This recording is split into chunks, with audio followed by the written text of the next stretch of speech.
Hello friends, once again welcome to VR Coaching. Yesterday we have solved the 3.1 exercise of textbook. Today we are going to see the 3.2 exercise from textbook. Let's see the first question. Form the pair of linear equations in the following problems and find their solutions graphically. देखिए हम लोगों ने ये कल भी किया था कि ग्राफिकली किस तरीके से हम लोग दो इक्वेशंस को एक ग्राफ के ऊपर ड्रॉ कर सकते हैं. तो हम लोगों ने उसमें क्या किया था कि हर एक इक्वेशन के 3 या 4 सॉल्यूशंस फाइंड आउट किए थे. यहाँ पर भी हम लोग वैसे ही करने वाले, लेकिन अभी देखिए क्वेश्चन में थोड़ा सा डिफरेंस है. आगे देखते हैं कि क्वेश्चन में कैसे डिफरेंस आ रहा है. तो देखिए यहाँ पे पहला ही क्वेश्चन दिया हुआ है कि there are 10 students of class 10th who took part in a mathematics quiz.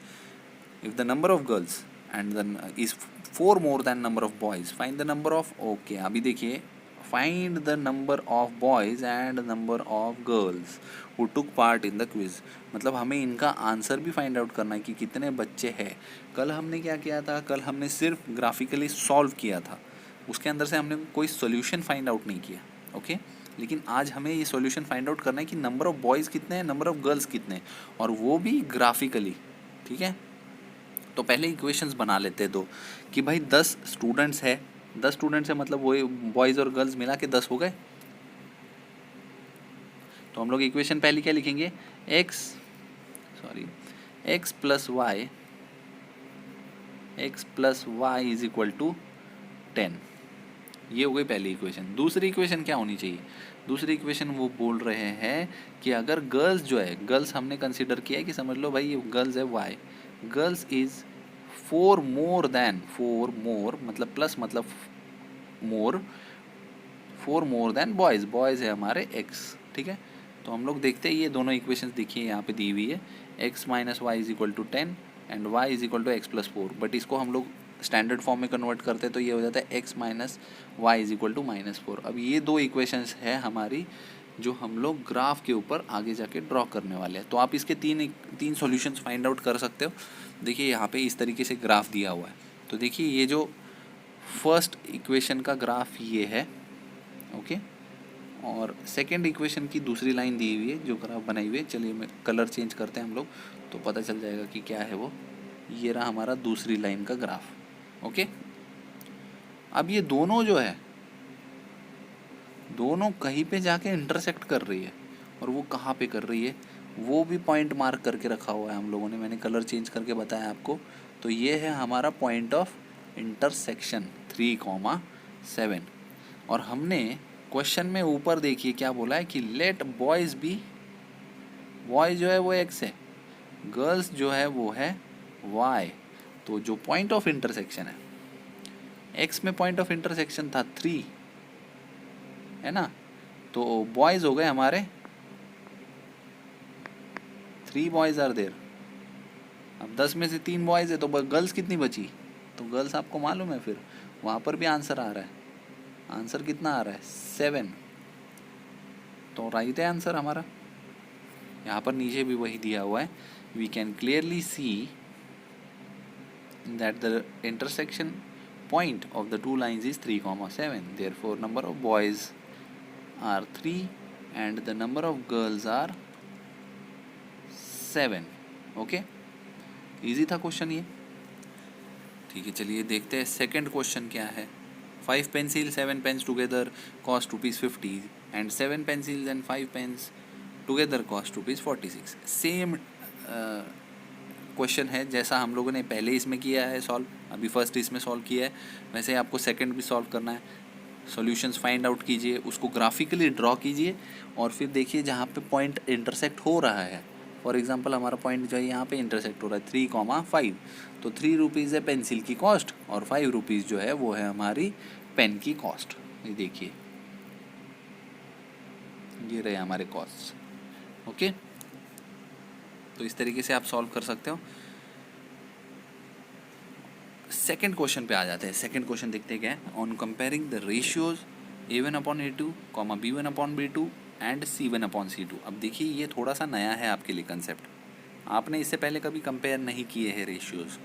ठीक है, और ये जब रेशियोज कंपेयर करते हैं तो उन इक्वेशंस की एक प्रॉपर्टी पता चलती है कि वो दोनों इक्वेशंस की जो लाइन हमने ग्राफिकली ड्रॉ की वो क्या वो इंटरसेक्ट करने वाली है, क्या वो पैरेलल है, क्या वो कोइंसाइड कर रही है। ओके, हम लोगों ने ये तीनों लाइंस कल मैंने आपको बताई थी कि इंटरसेक्टिंग लाइंस क्या होती है, पैरेलल क्या होती है, कोइंसाइड लाइंस क्या होती है। ओके, अब ये रेशियो कंपेयर करके हमको पता करना है। इसके लिए हमारे पास में यहाँ पे क्वेश्चंस दिए हुए हैं, ये इक्वेशंस दी हुई है। लेकिन ये इक्वेशंस करने से पहले आपको मैं टेक्स्ट बुक पे वापस ले जाना चाहता हूँ कि टेक्स्ट बुक में देखिए एक पेज पे आपको कुछ इस तरीके का टेबल दिखेगा। ठीक है, इस टेबल के अंदर जो है, ठीक है, और ये टेबल के ऊपर भी 3 पॉइंट दिए हुए हैं। ठीक है, ये बहुत ही इंपॉर्टेंट पॉइंट्स है तीनों के तीनों, और तीनों के तीनों इसमें क्या दिया हुआ है कि द लाइंस में intersect in a single point. अगर वो इंटरसेक्ट करती है तो pair of equations have a unique solution, मतलब एक ही सोल्यूशन फाइंड आउट होगा उसका, और उसको कहा जाएगा कंसिस्टेंट पेयर ऑफ इक्वेशंस। तो ये जो कंसिस्टेंट पेयर ऑफ इक्वेशंस है, ऐसी दो टाइप की इक्वेशंस होती है, दो टाइप की लाइंस होती है।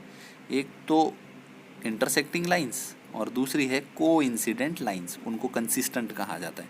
आगे के क्वेश्चंस जब आएंगे एक्सरसाइज में तो वहाँ पर आपको पूछा जाएगा कि कंसिस्टेंट है या इनकंसिस्टेंट है। तो इनकंसिस्टेंट सिर्फ एक टाइप के इक्वेशंस होते हैं, और वो है जब वो लाइंस, जब हम ग्राफ पे ड्रॉ करते हैं और जब वो पैरेलल निकलती है तब वो इनकंसिस्टेंट होती है। Parallel lines are inconsistent, rest are consistent lines. Okay, तो चलिए ये तो आगे के क्वेश्चंस हैं, हम लोग इसको बाद में देखते हैं। हम लोग आ जाते हैं हमारा जो प्रेजेंट क्वेश्चन है, क्वेश्चन नंबर 2, उसको किस तरीके से सॉल्व करना है। तो उसको सॉल्व करने के लिए सबसे पहले हमको क्या करना पड़ेगा, ये टेबल अच्छे से ध्यान रखना पड़ेगा। देखिए क्वेश्चन में शुरुआत में बोला था comparing the ratios, right, which means देखिए यहाँ पर भी वही है, कंपेयर कर रहे हैं भाई हम लोग। ये रहा हमारा कंपैरिजन वाला रेशियो। ओके, साथ ही साथ हर पेयर ऑफ इक्वेशंस के लिए, पेयर ऑफ इक्वेशंस का जो कॉलम है अलग अलग सेपरेट दो इक्वेशंस दिए हुए, ताकि आपको जो है वो कंसेप्ट इजीली समझ आए। ठीक है, ये जो कंपेयर द रेशियोज वाला है, और ये A1/B2 C1 B1 C1 C2 जो है वो यहाँ पर आपको देखिए ये फॉर्मूले लिख के दिए हुए, तो आपको ये लर्न कर लेना अच्छे से। ठीक है, तो स्टार्ट करते हैं। देखिए A1 A2 क्या है, ये कोएफिशिएंट्स है, मतलब ये जो इक्वेशन है इसके साथ में जुड़े हुए जो नंबर्स है वो लिखे हुए हैं। तो x लिखा हुआ है मतलब कि A1 1 है, B1 -2 है, और C1 है 0। नीचे दूसरी इक्वेशन को A2 B2 और C2, ये A2 ये B2। ओके, तो इस तरीके से A1 A2 B1 B2 जो है वो आप ये कर सकते हो। अब आ जाते हैं सॉल्विंग पे कि देखिए यहाँ पर जो ये पहली इक्वेशन थी इसका A1/A2 आया 1/3, इसका आया -2/4। शायद ये डिवाइड भी होता है तो ये 1/2 हो सकता है, -1/2। लेकिन क्या वो 1/3 से मैच कर रहा है? नहीं कर रहा है। इसलिए देखिए यहाँ पे लिखा हुआ है A1/A2 is not equal to B1/B2, क्योंकि सेम आंसर नहीं आया है। जब भी ऐसी कंडीशन आती है तो हम लोग क्या कहेंगे कि भाई वो लाइंस जो है, वो जो दोनों इक्वेशंस है वो इंटरसेक्टिंग लाइंस की इक्वेशन है, विच मीन्स उसका सिर्फ कोई एक सोल्यूशन है। इसलिए तो यहाँ पे लिखा हुआ है unique solution, only one solution. और ऐसी लाइंस क्या होती है, हम लोगों ने इससे ऊपर वाले में देखा कि वो कंसिस्टेंट भी होती है। ठीक है, तो हम लोगों ने वो भी देखा है, कंसिस्टेंट अभी नहीं कर रहे, बट हाँ ये लाइंस इंटरसेक्टिंग है जब वो A1/A2 is not equal to B1/B2। Similarly अगर हम ये टेबल का सेकंड इक्वेशन देखते हैं तो सेकंड इक्वेशन में क्या बोला हुआ है, देखिए 2/4 है, आंसर क्या आएगा 1/2। सही बोल रहा हूँ, 1/2 आंसर इसका आएगा। इसका भी 3/6 का आंसर 1/2 आएगा, और ये माइनस माइनस कट हो जाएगा थर्ड वाले में, और फाइनल आंसर उसका भी 1/2 आएगा। तीनों के तीनों 1/2 आ गए, मतलब तीनों की तीनों जो है वो इक्वल है। ये रहा हमारा A1/A2 is equal to B1/B2 is equal to C1/C2। इससे हो जाता है कि ये लाइंस जो है को इंसिडेंट लाइंस है, मतलब ये एक दूसरे के ऊपर लाई करती है, और इनके इनफाइनाइटली मैनी सोल्यूशंस निकलते हैं। बहुत सारे सोल्यूशंस हो सकते हैं इसके। ठीक है, इनफाइनाइटली मैनी सोल्यूशंस। ओके, और थर्ड लास्ट पार्ट जो था इसके लिए थर्ड इक्वेशन देखते हैं कि पहले दो रेशियोज इक्वल होने चाहिए लेकिन तीसरा वाला नहीं। देखिए नॉट इक्वल दिया हुआ है वहाँ पे, मैं थोड़ा सा जूम करके दिखाता हूँ आपको। A1/A2 is equal to B1/B2 but not equal to C1/C2, ऐसा दिया हुआ है। तो 1/2 पहला वाला आंसर, 2/4 इसको डिवाइड करने के बाद भी 1/2 आता है, तो मतलब ये दोनों 1/2 तो आ गए, लेकिन ये वाला नहीं आने वाला वैसा 1/2। देखिए यहाँ पे C1/C2 वैसे भी नॉट इक्वल होना चाहिए। जब ऐसा कंडीशंस आते हैं तो हम लोग कहते हैं कि ये लाइन जो है ये पैरेलल है और इसके नो सोल्यूशन है, मतलब कि वैसे भी वो इंटरसेक्ट नहीं करने वाले कहीं पे, तो सोल्यूशन कहाँ से निकलेगा उसका। ठीक है, तो हम लोगों ने 3 लाइंस किए। जब पहले दो रेशियोज इक्वल होते हैं, ठीक है, तब होता है इंटरसेक्टिंग। जब तीनों इक्वल होते हैं तो होता है वो कोइंसिडेंट। और जब पहले दो रेशियोज इक्वल होंगे और तीसरा वाला नॉट इक्वल होगा तो वो बन जाएगी पैरेलल लाइन। ठीक है, ये हो गया हमारा फॉर्मूला से रिलेटेड का एक्सप्लेनेशन। अब आ जाते हैं हम लोग वापस क्वेश्चन पे। तो ये है हमारा क्वेश्चन। तो क्वेश्चन में देखिए क्या क्या दिया हुआ है, कंपेयर करना है, ठीक है, और वो इंटरसेक्टिंग है, पैरेलल है या कोइंसिडेंट है, ये बताना है। तो देखिए यहाँ पे पहली इक्वेशन थी ये, सॉरी पहली इक्वेशन यहाँ पे लिखी हुई है, ये रही पहली इक्वेशन। दूसरी इक्वेशन यहाँ पे लिखी हुई है, उसको हम लोग कंपेयर करते हैं। देखिए A1 B1 और C1 पहले इक्वेशन में से लिख दिए, A2 B2 और C2 जो है वो यहाँ पे लिख दिए दूसरी इक्वेशन में से। अब इसको कंपेयर कर रहे हैं हम लोग। देखिए A1/A2 is not equal to B1/B2, ये आया ही नहीं है आंसर। ये रहा यहाँ पे, ये दो लिखे हुए 5/7 is not equal to -4/6। Therefore they are unique solution. Formula के हिसाब से जाइए और बता दीजिए कि ये लाइन इंटरसेक्ट कर रही है। वैसे ही आगे के क्वेश्चंस दिए हुए, आपको सिर्फ वहाँ पे A1 B1 C1 और A2 B2 और C2 लिखना है और फिर उनको कंपेयर करना है। फिर वो क्या है, कोइंसाइड करती है, पैरेलल है, ये सारी चीज़ें आपको एक्सप्लेन करनी पड़ेगी। ओके, देखिए जो मैंने कंसिस्टेंट और इनकंसिस्टेंट बोला था, तो आपको है ना याद रखना है कि दो दो जो है लाइंस वो कंसिस्टेंट कब होगी, जब या तो वो इंटरसेक्ट करेगी या तो वो कोइंसाइड करेगी। सिर्फ इनकंसिस्टेंट लाइन कौन सी है, तो वो लाइन है हमारी पैरेलल लाइन। ये याद रखना, पैरेलल लाइन ही इनकंसिस्टेंट होती है। और पैरेलल का फॉर्मूला क्या है, पहले दो रेशियोज इक्वल और तीसरा रेशियो नॉट इक्वल, राइट। तो आपको यही वो टेबल जो है वो पूरा लर्न करना है अच्छे से। और यहाँ पर भी वो कंसिस्टेंट और इनकंसिस्टेंट को सॉल्व करना है। यहाँ पर भी वही सेम सारी चीज़ें करनी है आपको। A1 B1 C1, A2 B2 और C2 इनको कंपेयर करना है और आपको आंसर लिखना है। सिर्फ फाइनल आंसर में आप पैरेलल या फिर कोइंसिडेंट या फिर इंटरसेक्टिंग नहीं लिखोगे, वहाँ पे सिर्फ लिखोगे कंसिस्टेंट है या इनकंसिस्टेंट है। ओके, तो देखिए यहाँ पर सारे क्वेश्चन सॉल्व किए हुए हैं, आप लोग इनको ट्राई ज़रूर कीजिए। ठीक है, कंसिस्टेंट इनकंसिस्टेंट देखिए यहाँ पे दे आर कंसिस्टेंट ऐसे दिया हुआ है। फोर्थ क्वेश्चन पे आ जाते हैं। Which of the following pairs of linear equations are consistent और इनकंसिस्टेंट, सेम है। और अगर कंसिस्टेंट है तो उन्होंने आगे भी बोल दिया obtain the solution graphically solution हमें सॉल्व करना है। मतलब कि अगर कंसिस्टेंट है तो हमें वो ग्राफ पे ड्रॉ करना पड़ेगा। तो देखिए पहली इक्वेशन दी हुई है, right, x + y = 5 and 2x + 2y = 10। तो येस दिस इज़ कंसिस्टेंट। क्यों कंसिस्टेंट है, क्योंकि 1/2 ऐसा कुछ आएगा, पहला रेशियो, दूसरा रेशियो भी 1/2 और तीसरा 5/10 है, तो वो भी 1/2 ही आने वाला है। तो तीनों इक्वल है। तीनों इक्वल कब होते हैं, जब वो कोइंसाइड करती है ना। तो देखिए द लाइन्स कोइंसाइड, तो कोइंसाइड मतलब कि क्या, वो कंसिस्टेंट है। कंसिस्टेंट है, इनफाइनाइटली मैनी सॉल्यूशंस है, तो हमें उसको ग्राफ पे ड्रॉ करके दिखाना पड़ेगा। अब ये दोनों इक्वेशंस की जो लाइन है वो एक ही है, क्योंकि कोइंसाइड बोला था ना, तो आपको एक ही लाइन बनानी है और उसके 3-4 जो पॉइंट है वो यहाँ पे मार्क कर देना। सेकंड देखते हैं, 1/3 इज इक्वल टू -1/-3, तो यस माइनस माइनस कट हो जाएगा और 8/16 का आंसर आएगा फाइनल 1/2। तो ऑब्वियसली ये नॉट इक्वल है, दो इक्वल है मतलब ये पैरेलल लाइन है, क्योंकि A1/A2 और is equal to B1/B2 but not equal to C1/C2। ऐसा कब होता है? जब वो लाइंस होती है पैरेलल। तो पैरेलल लाइंस के लिए दे आर इनकंसिस्टेंट, ठीक है। इनकंसिस्टेंट होते हुए भी हम लोगों ने यहाँ पे देखिए ग्राफ ड्रॉ किया हुआ है, तो आपको ये ग्राफ ड्रॉ करना है, ठीक है। देखिए पैरेलल लाइंस का ग्राफिकली बताना है हमें।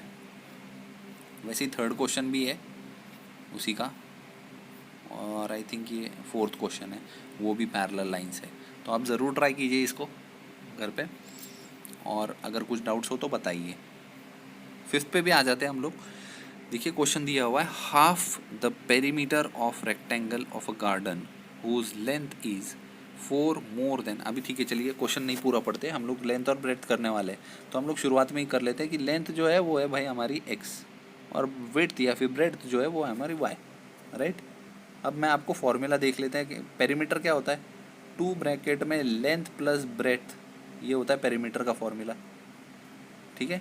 अब क्वेश्चन में उन्होंने शुरुआत में बोल दिया half the perimeter of rectangle, तो भाई ये पेरीमीटर ऑफ रेक्टेंगल है, दैट इसका हाफ कर देते हैं। Half the perimeter of rectangle whose length is 4 more than width is 36, मतलब ये जो हाफ द पेरीमीटर इज 36, ये हाफ द पेरीमीटर यहाँ पे लिखा हुआ है, कितना है वो 36, ठीक है। देखिए यहाँ पे भी वही सेम चीज़ लिखी हुई है, मैंने सिर्फ लेंथ और ब्रेड्थ लिखा था, आप उसको x + y में कन्वर्ट कर दीजिए यहाँ से, ठीक है। मैं इसको इरेज कर देता हूँ, ओके। ये समझ आ गया आपको? अब इसको सॉल्व करते हैं आगे। देखिए 2 तो वैसे भी कैंसिल होने वाला था, ठीक है, तो हम लोग 2 जो है वो कैंसिल कर देते हैं। 2 हो गया कट इधर से, यहाँ बच गया l + b = 36, ये रहा x + y = 36। तो हमारी पहली इक्वेशन तो बन गई x + y = 36। अब आ जाते हैं दूसरे इस पे कि उन्होंने क्या बोला था, length is 4 more than width. Length क्या है, x is 4 more than width, 4 + y या y + 4। तो भाई y को ले लेते इधर, बन जाएगा x - y = 4। तो बन गई दो equations, x + y = 36 and x - y = 4। अब इन दोनों को हम लोग सॉल्व करते हैं और आंसर पता कर लेते हैं। अब इसको सॉल्व कैसे करना है, तो करना क्या है, देखिए दोनों इक्वेशंस को ऐड कर दो। इन्होंने बोल दिया है यहाँ पे कि दोनों इक्वेशंस को ऐड करो, तो हो जाएगा 2x = 40, x आ जाएगा 20। ये 20 किसी एक इक्वेशन में वैल्यू डाल दो, x वैल्यू 20 है यहाँ पे, तो 20 मतलब 20 + y = हो जाएगा 36। सो y = 36 - 20, फाइनल आंसर आएगा 16। विड्थ है 16, ब्रेड्थ है 20, ये लीजिए अपना आंसर आ गया, ओके। अब यहाँ पे क्या क्वेश्चन बोला है, सिक्स्थ में बोला है राइट अनदर इक्वेशन, मतलब पहले की एक लीनियर इक्वेशन दी हुई है और उससे हमें बनानी है, और वो देखते हुए हमें बनानी है दूसरी इक्वेशन, ठीक है। अब दूसरी इक्वेशन बनानी है जिससे पहले देखिए यहाँ पे बोला है कि इंटरसेक्टिंग होनी चाहिए। अब तो आपके मन से कोई भी बना सकते हो, ऐसा नहीं कि इन्होंने जो दिए है वैसे ही बनाइए। इंटरसेक्टिंग बनानी है, पैरेलल बनानी है, कोइंसिडेंट बनानी है, मतलब हमें यहाँ पर रेशियोज़ लेके आने पड़ेंगे। रेशियोज़ में अगर इंटरसेक्टिंग है तो पहले दो रेशियोज़ नॉट इक्वल होने चाहिए, फिर तो कुछ भी नंबर ले लो आप दूसरी इक्वेशन के लिए। पैरेलल के लिए क्या होना चाहिए कि पहले दो इक्वल होने चाहिए, जैसा कि इन्होंने यहाँ पे दिया हुआ है, जो नंबर्स इक्वल होते हैं और रेशियो बनता है ऐसी इक्वेशन बना लीजिए। और तीसरे इसमें तीनों को इक्वल बनाना है, तो हम लोग तीनों इक्वल बना सकते हैं। नंबर्स आप आपके मन से कोई भी ले लो, ठीक है। 7th क्वेश्चन पे आ जाते हैं हम लोग। 7th क्वेश्चन दिया हुआ है कि हमें बनाना है graph of the following equations and determine the vertices of triangles formed by these lines and the x axis and shade the triangular region, ठीक है। देखिए दो इक्वेशंस दिए हुए, मैं आपको डायरेक्टली बता देता हूँ कि आप वैसे भी इसके इन दोनों इक्वेशंस के आप ग्राफ ड्रॉ कर सकते हो, मतलब दो लाइंस ड्रॉ कर सकते हो।